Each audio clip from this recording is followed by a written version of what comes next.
Hey guys, welcome to week 5's lecture of the Competitive Programming Club. My name is Luke, and continuing on from last week, I'll be your lecturer again for this week. Today the topic we'll be going over is pattern searching algorithms. Now, pattern searching algorithms are algorithms that are used to find a specific pattern or substring within a bigger text. Now, because of this, these algorithms are also sometimes referred to as the string searching algorithms. Some practical applications for these algorithms will be finding maybe a specific DNA sequence in this sample you see here, or more commonly provide functionality to the Control F shortcut that we all use, where you can locate specific keywords in a certain document or web page. Now we're going to be talking about three of the most common pattern searching algorithms today in this lecture, which are the naive, KMP, and Rabin-Karp algorithms. Let's start with the naive algorithm. It's considered one of the most basic pattern searching algorithms because of how intuitive it is. The key idea is to compare the pattern we have here, against a certain portion of the text and repeat this comparison as we slide down the text. So we're essentially trying to find this pattern inside of this blob of text. So what we do is we first take a substring of the same length of the pattern, so ABA, and then we compare it to ABC, and then we compare BAB to ABC, ABD to ABC, BDA to ABC, so on. So you can see that after each comparison, we're shaving off one character on the left and we're adding in one character on the right. That's what makes it the sliding. That's what the whole sliding mechanism means. So now looking at this code down here, we can see that we have a while loop nested inside of a for loop, where the for loop is choosing the starting point for matching. So when we're finding ABA, I would point to A. When we're going BAB, the I would point to B, and so on. And then the while loop is making the actual comparison, so matching each individual character. So for example, if we're comparing ABA to ABC, the while loop inside will be comparing A to A, B to B, A to C, and then break out of it. So at the end of the inner loop, the if statement checks to see if all characters in the pattern were matched before breaking. Since we know that if j was incremented to be equal to the length of the pattern, it means that all characters were identical in the check. And so after looking at this code structure, I think it's pretty obvious to see that this algorithm won't be very efficient. With the use of the nested loops, the time complexity for this algorithm ends up being O of m times n, where m is the length of the pattern and n is the length of the text.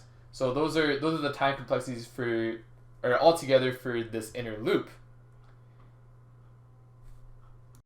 So now let's look at some specific bottlenecks of this algorithm.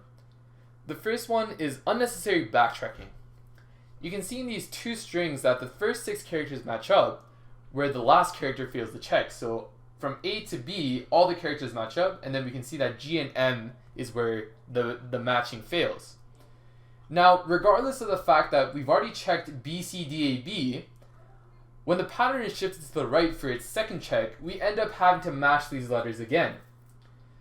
Something to also notice is that the prefix and the suffix of the pattern is both AB when looking at the matches we've already done. Wouldn't it be convenient to move the pattern to a location of the suffix and start matching from there?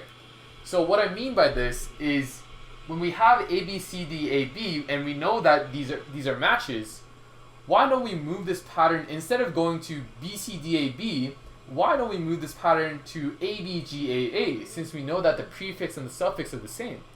Wouldn't that omit all of the useless comparisons that would be done in between? So now we can also see in these two specific cases I have here, the while loop will be guaranteed to run at O of m being the length of the pattern.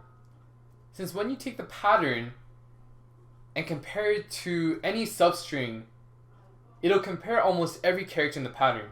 So in this case, it'll compare every single character, but in this case, it'll compare almost every character in the pattern besides the last one.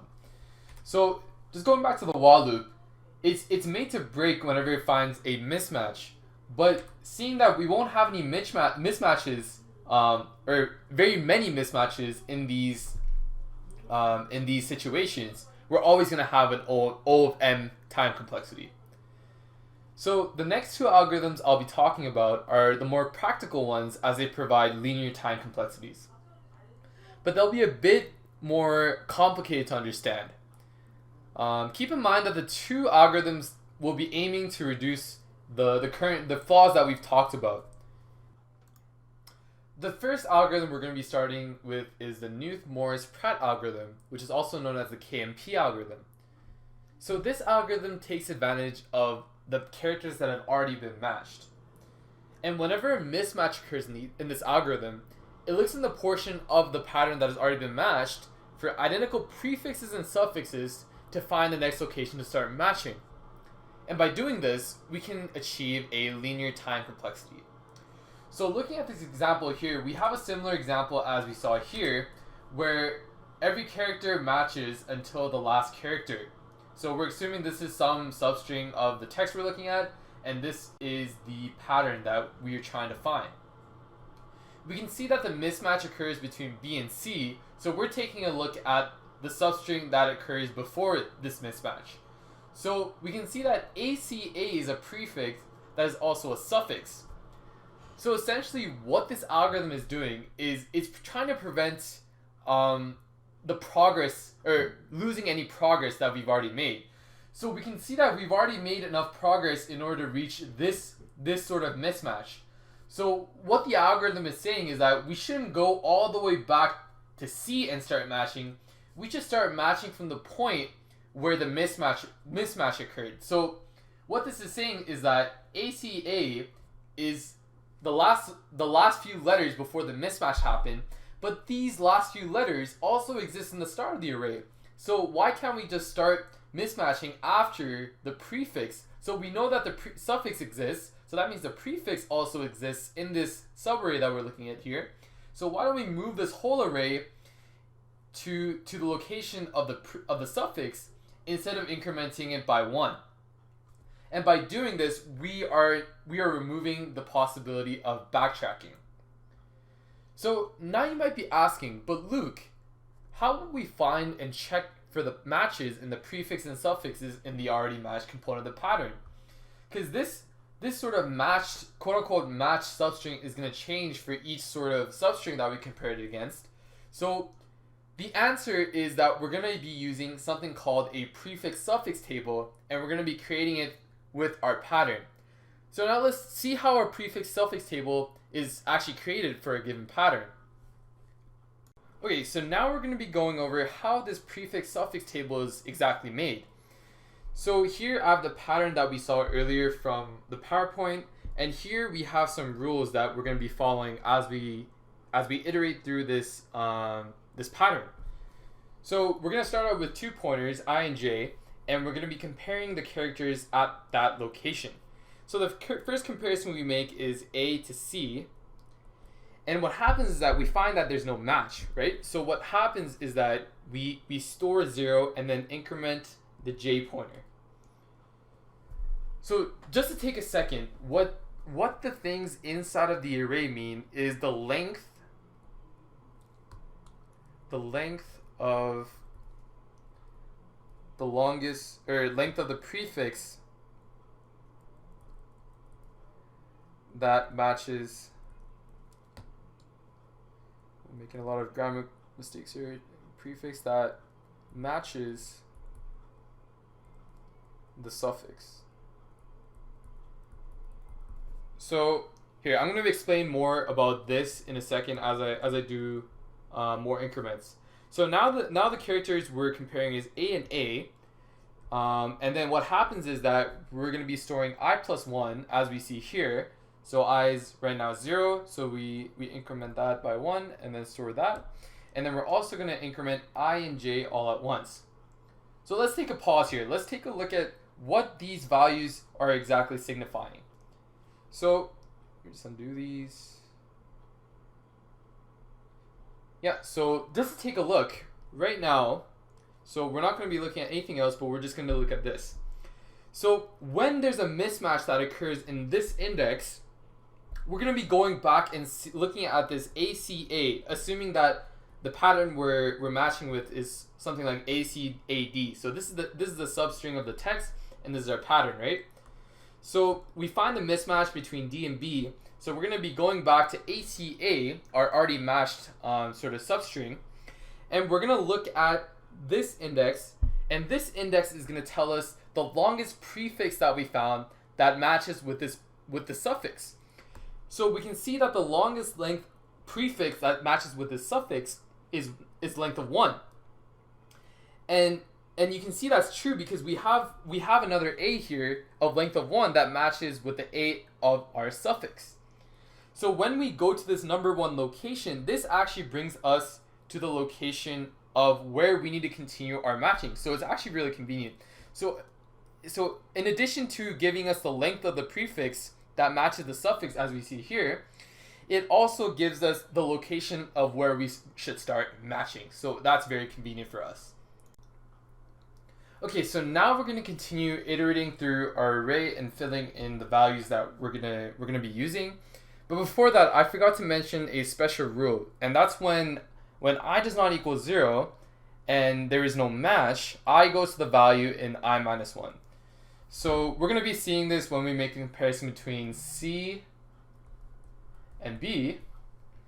So you can see that C does not equal to B and I does not equal to 0, so it falls under the number 3 condition here. And what's going to happen is we're going to look at I minus 1, which is right here, and the value inside, which is 0. So what's going to happen is I is going to go to this exact value right here. So let me just undo these arrows just so it's cleaner. So I is going to go to 1, or I is going to go to 0. And then we're going to continue our iterations. So now A and B is compared, and this time we're going to be falling under the number 1 condition. So we're going to store 0, and then we're going to increment j by 1. And now here we can see that A and A is the comparison made, and they are indeed equal. So the number 2 condition is what's going to happen here. We're going to put in I plus 1, which is 1, since I is at 0 right now. And then we're going to increment I and j together like so. Let me just make sure that moves correctly. Okay, perfect. So now the next comparison made is C and C. So again, we're falling under the number 2 condition. So under the C index, we're going to be putting in 2, since it's 1 plus 1, which is 2. And then again, we're going to increment I and j together like that. Perfect. And then the comparison again is A and A. We found a match, which is the condition number 2.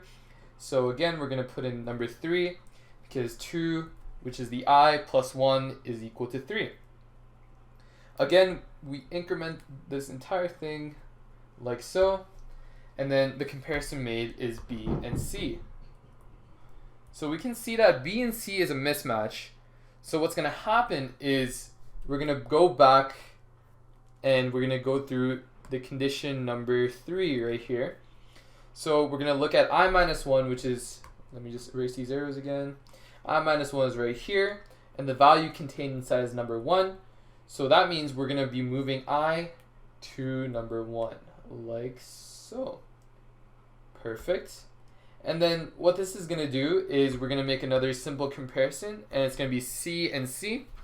And then we can see that number 2 condition is what's invoked.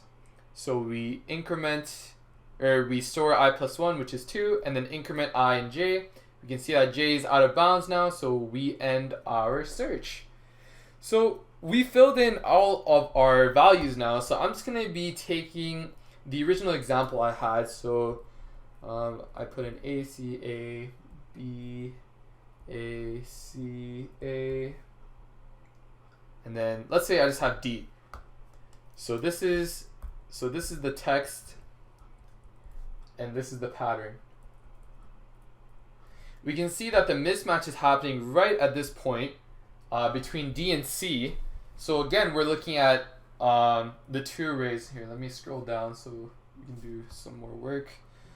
So A, C, A, B, A, C, A, D, and then A, C, A, B, A, C, A, C. So what we're looking at is the already matched portion of our array. And once we go to the prefix suffix array for the last element of our already matched array, we can see that we have the number 3. So what this is telling the program is to start matching a number 3. So what this means is that we're going to be going back to number 3. So just having the index value 0, 1, 2, 3. We can see that we successfully go to the B, and we can see that what we're telling the program is everything before the B is a prefix that also matches the suffix that we're currently looking at. So what this is doing is, let me just move this so you can see this a bit easier. So we're essentially moving the pattern to this location. Ooh, that looks a bit off, so I'm just going to move this right there. Move this right here. So what this is saying is that we've already matched, we know that ACA, the prefix, matches with the suffix we had ACA. So the next comparisons should be between D and B. And in that way, we're not backtracking.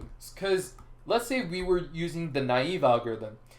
We would see that even though we've made all of these comparisons between these characters and we've already matched them, right? But the naive algorithm will go ahead and bring back the pointer for the text all the way back here, which means that the pattern will have to start matching here.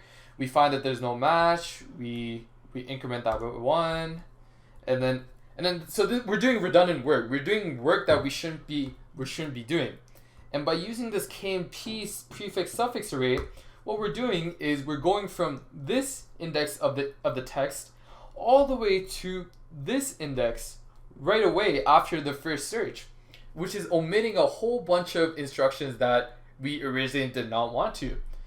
So I hope that was a very basic explanation of the KMP algorithm, and I hope you gained a bit of an understanding of how it works. If you want to see the code, just because the code looks a bit different in any language that you prefer, I suggest that you search that up in Google, and you should be able to see easy implementations all around. So before we move on, let's take a quick look at the time and space complexity for the KMP algorithm.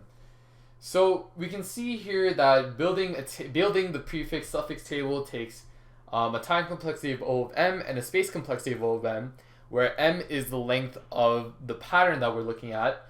And this is because we're storing an array of m indexes, and then we're going to have to go over the pattern m times in order to make this table. And then lastly, the actual matching part takes a time complexity of O of n, because we're going to have to visit and look at least each character in the actual text that we're looking at in order to make accurate comparisons. And evidently the space is O of 1 because we're not making any new data structures. So now that we've looked at how the KMP algorithm works and how it provides the linear time complexity, let's look at the Rabin-Karp algorithm, which is another commonly used linear algorithm for pattern searching. So unlike the KMP algorithm where we utilize the prefix-suffix table to make comparisons, this algorithm generates hash values for the pattern and substring we're looking for in order to perform matching. So if you recall from the naive algorithm, you can say that we're omitting the inner while loop that compares each character one by one, that's comparing the time complexity of O of m, and making a complete comparison all at once by looking at the hash values. The procedure for making the hash values has an O of 1 time complexity, which is significantly better than the O of m time complexity of the manual comparisons. So essentially we're completely taking out the while loops, and then we're inserting a hash value generator and then compare the hash values in order to see if we have a match or not, and that will take O of 1. Before we take a look at how these hashes are created, let's look at the basic idea behind a rolling hash, because we're going to be using a rolling hash in order to compute the hash values. So the basic idea is that it remembers the previous hash value computed and then gets rid of the previous character and adds a new character in as we slide through the text. So for example, in this image I have here, the first hash value computed is going to be of A, B, C, D, and then as we slide over, the new hash value that we need to compute is going to be B, C, D, B, and we can see that we have we have we have a lot of common characters. So BCD and BCD are already computed. What we're essentially doing is we're shaving off the A at the start and we're adding in the new character at the end. So we're going to be taking a look at how these hash values are created. Alright, to start off, I'm just going to be briefly demonstrating how the rolling hash works to create these hash values and how the comparisons are actually made. So before we start, what the hash function is doing is, let's say ABC, our pattern here, is being fed in as an input to this function. So this is hash function. It's going to make a series of computations in order to spit out some sort of numerical value.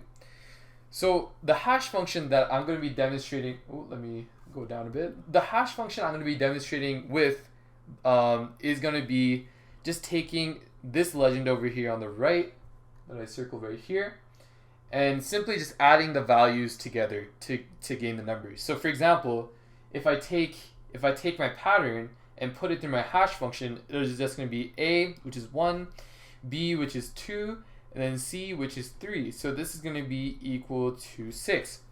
So essentially, with the hash function that I initialized, what the hash value for ABC is going to be is 6.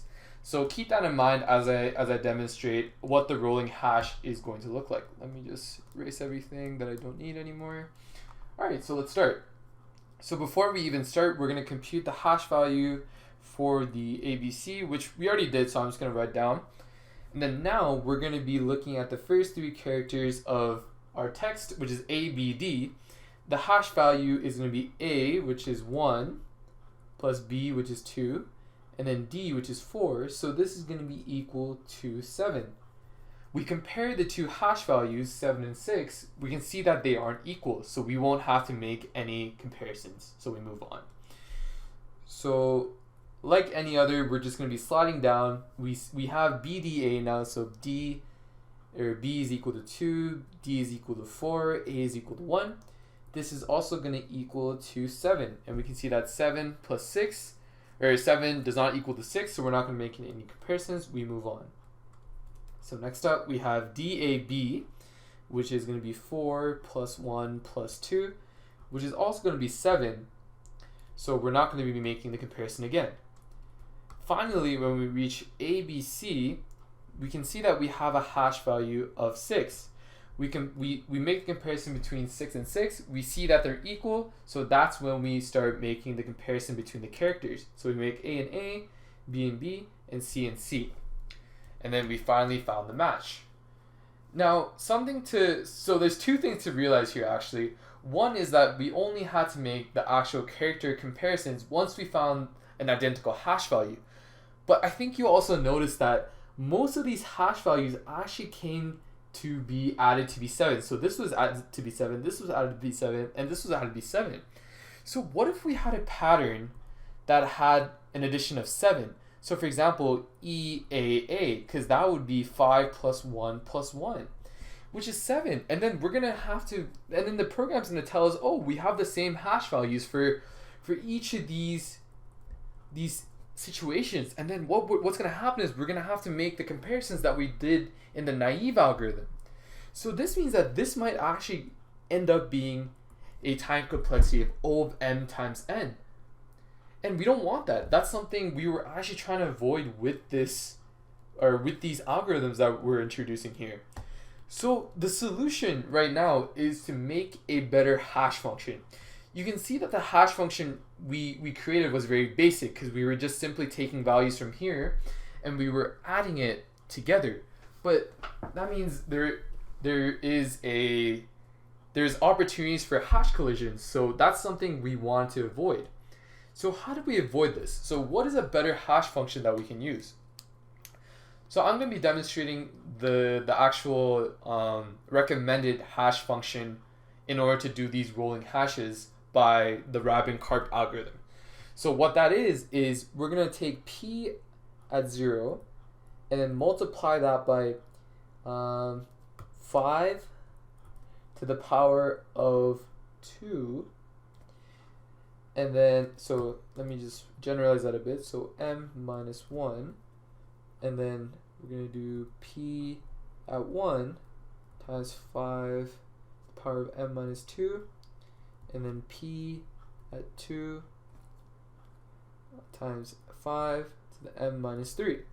So let's just take a quick look and analyze this mathematical equation that I'm showing you guys.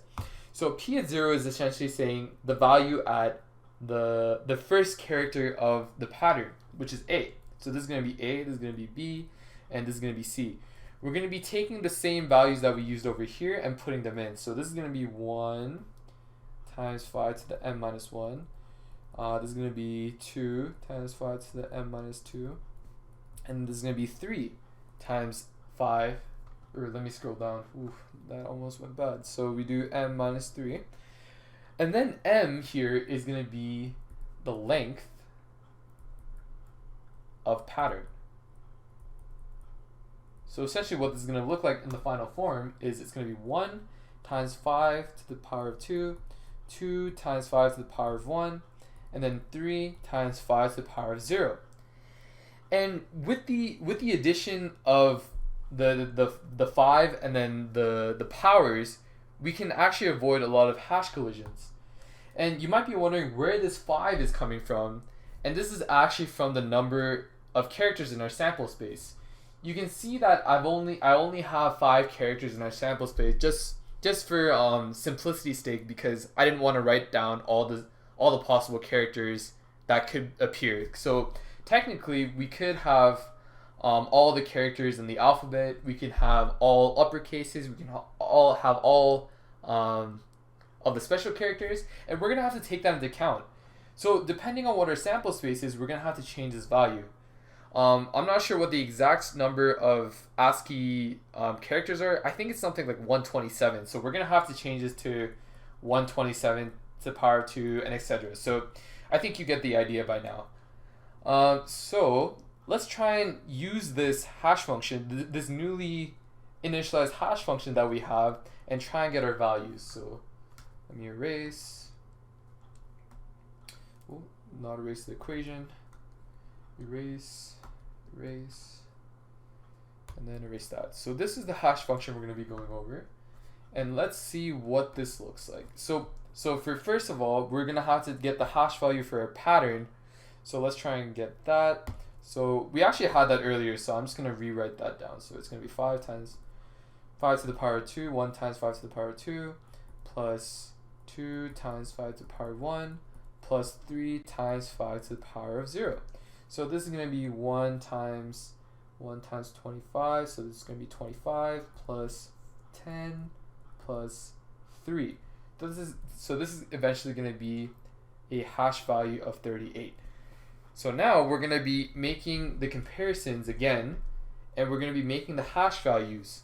So ABD, so that's going to be 1 times 5 to the power of 2 plus 2 times 5 to the power of 1 plus 4 times 5 to the power of 0. So now this is going to be 25 plus 10 plus 4. And this is going to be 39. Awesome. So we can see that here. I'm just going to write the pattern's hash value down over here just because it's getting a bit messy. So now we have the hash value of 39 for ABD, our first substring that we found. And we can see that 39 does not equal to 38, so we don't have to make this comparison anymore. So we're going to erase this. Actually, just to show you guys that the collisions won't happen again, I'm just going to take the pattern that we had earlier that had a lot of collisions. So this is EAA. I'm just going to leave 39 here. 39 here. And the new hash value we're going to compute is actually going to be 5 times 5 to the power of 2, 1 times 5 to the power of 1. That one looks kind of ugly. Let me change that. Waiting for it to show. Perfect. And then we're going to have 1 times 5 to the power of 0. So now this is going to be 125 plus 5 plus 1. So this is actually going to be 131. So our new value is 131. And if you recall, with our original hash function, this was actually 7, and this was also 7. I'm letting the OneNote load. Okay, yeah. So it was both 7, but you can see now that one has 39 as the hash value and one has 131 as the hash value. That is a big difference. So let's see now what the next hash value will look like. So BDA. So when we compute this, we want to try and reuse as many components as possible. So we can see that BD, the component of BD, is being reused. So the component right here, we want to try and reuse this. We want to try and reuse this component right here. But we can see that in this form, it's actually going to look like this. 2 times 5 to the power 2 plus 4 times 5 to the power 1. Because BD is actually the first two characters. And like I said here, the first two characters, that's what it looks like in the equation. So how do we achieve this? Let's do some simple math to try and transform this this sort of equation we have here into the next equation that we need. So first off, we're gonna have to get rid of the first character, right? The first character that we found. So I'm just gonna generalize this into, actually I'm just gonna take 39. So that's the hash value, the previous hash value that we found. We subtract 1 times 5 to the power of 2. So that's the first thing we need to do. So I'm just gonna label these. So number 1, get rid of first character. So that's gonna leave us with 2 times 5 to the power of 1 plus 4 times 5 to the power of 0, right? So now what we have to do is we actually have to multiply this by 10. As I showed you here, or as I mentioned earlier, in order to get that, so we do, sorry, not 10, I meant multiply by 5. So this is going to be 2 times 5 to the power of 2 plus 4 times 5 to the power of 1. And now all we simply have to do is add the last element.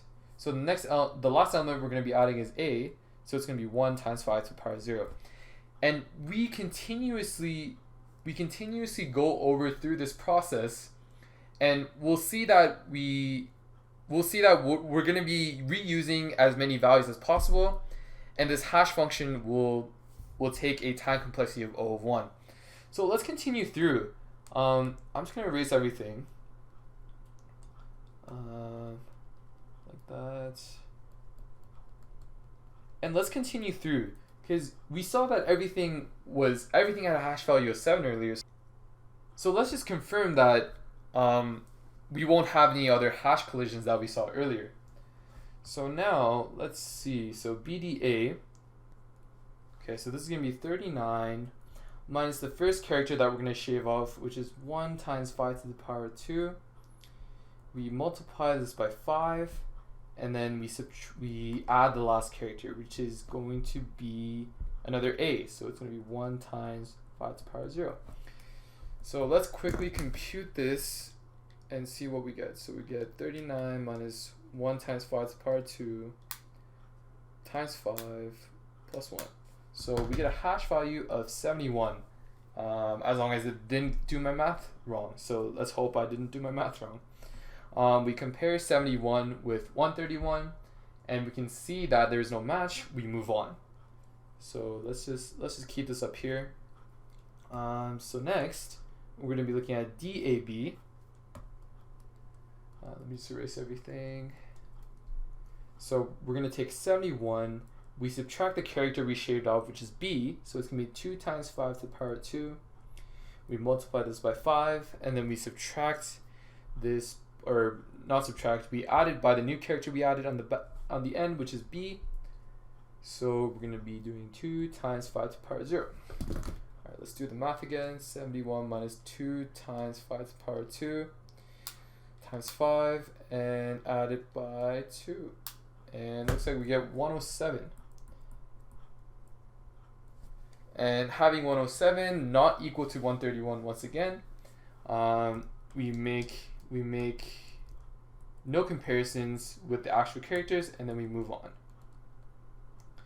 So it looks like this is going to be the last comparison we make before we go out of bounds. So we're going to take 107 subtract it by the character we shaved off, which is D. So it's going to be 4 times 5 to the power of 2. Multiply this by 5 and subtract, not subtract, I keep saying subtract, but it's add by the new character. So it's 3 times 5 to the power of 0. Let's make this last comparison. So 107 minus 4 times 5 to the power of 2 times 5 plus 3. So it looks like this equals to 38.